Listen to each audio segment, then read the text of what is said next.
And we're back with trainer and Avidity Arms Vice President, Rob Pincus. So what is Avidity? Am I even saying Avidity? it right? Yeah, Avidity Arms is a new company, U.S. manufacturer of defensive pistols. And this is the first one. This is the PD-10. We're in the final prototyping phase, so I got my Rings blue gun here because the actual shooters and pretty guns that we had are obviously on their way back from SHOT Show. Gotcha.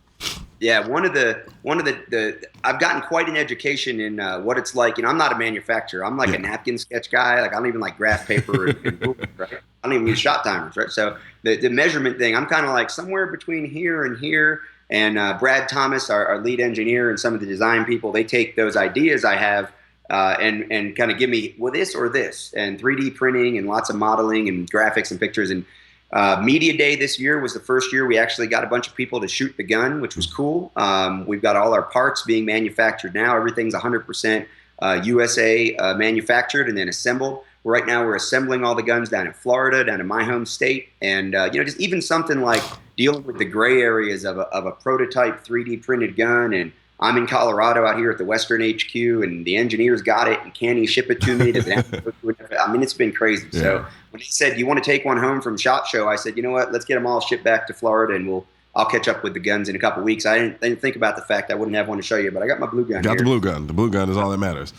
Yeah, pretty much shows, we wanted a gun that was going to be single stack. Okay. It's a 10+1. We wanted a gun that was going to fit as many hands as possible, which is not just a length and width issue, but it's also a circumference. It's the contours that really make a difference.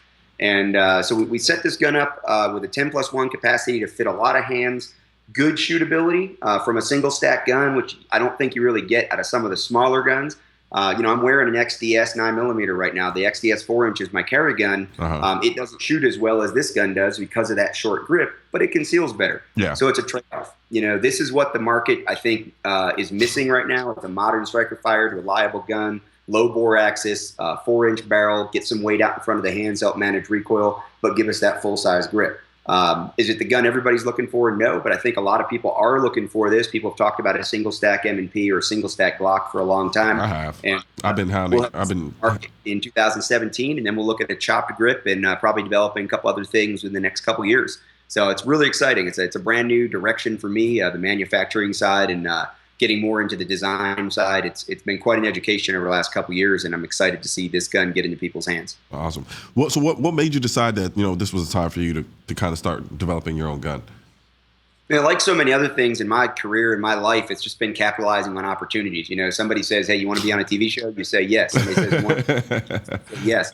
You want to train special forces? You say yes, and then sometimes you create those opportunities. Of course, you hustle a lot to make that happen, but more and more often in my life, it's been someone bringing it to me. More often in my life, it's been someone bringing it to me. So some friends and I were sitting around after the Sandy Hook AR boom, 2013, looking around the entire industry, wondering why we weren't making money selling ARs too.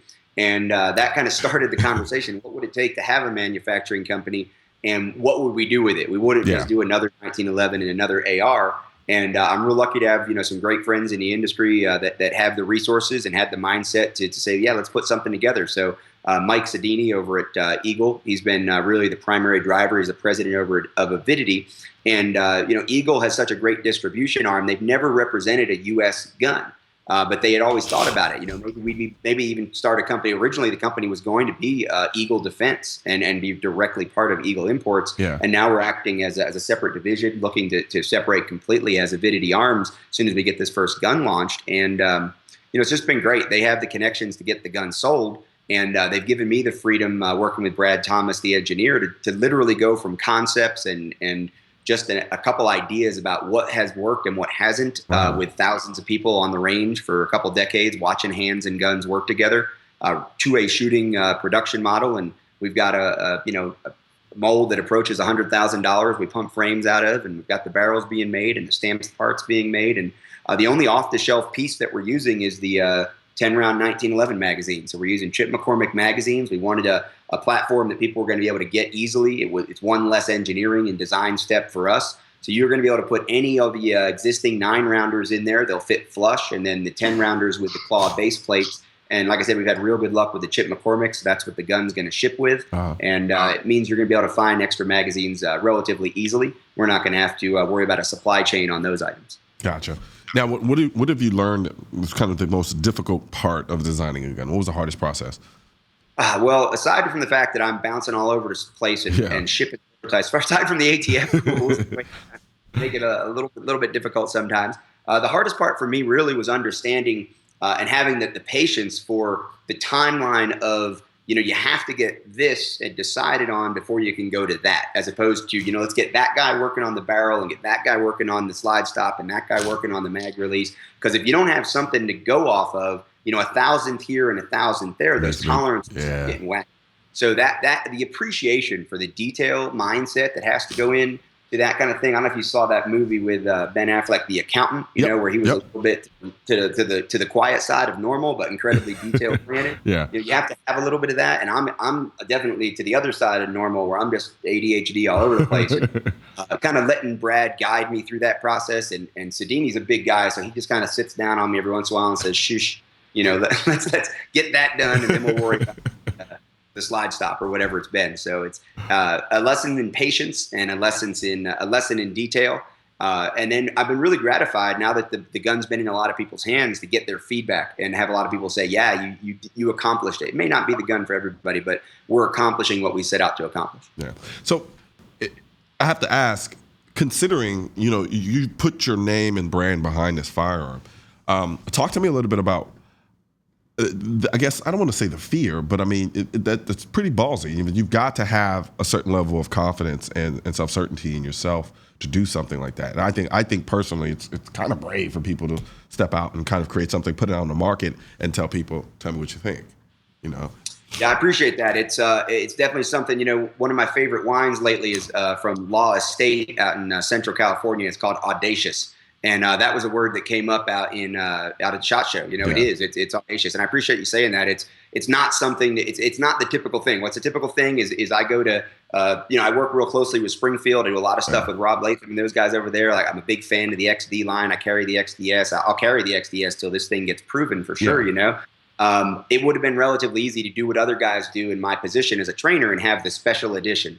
Right. And I've done a couple of those in the past, have the Pincus edition or the IC training edition of a Glock or an M&P or an XD. But I didn't want to do that. I really didn't have that much interest in it. It's a little bit the easier route. It's a little bit the Me Too. It's a little bit it's the same thing in gray kind of thing. Yeah. So the opportunity when this presented itself was I never thought, wow, that's a big ballsy thing. I just thought, wow, yeah, that's great. I didn't set out to do it, but when the opportunity presented itself, I wanted to do it. And it's really only now that we're getting close to shipping the gun, you start thinking about some of those things. You start thinking about there's a responsibility. You know that somebody's going to save their life with this thing. Yeah. And you're probably going to be somebody that accidentally puts a bullet into their foot into this thing, and those things weigh heavily on me, the reality of that. Yeah. So putting my name on it, theoretically, but it's starting to get very, very real that these guns are going to be in people's hands, and we've got to make it as reliable as possible. We've got to put out as much education as possible. And that's one of the things that influences even the design. People say things like, well, there's serrations on the back. Why don't you put serrations on the front? Some people like that. Yeah. Well, I don't teach people to manipulate the gun from up in the front.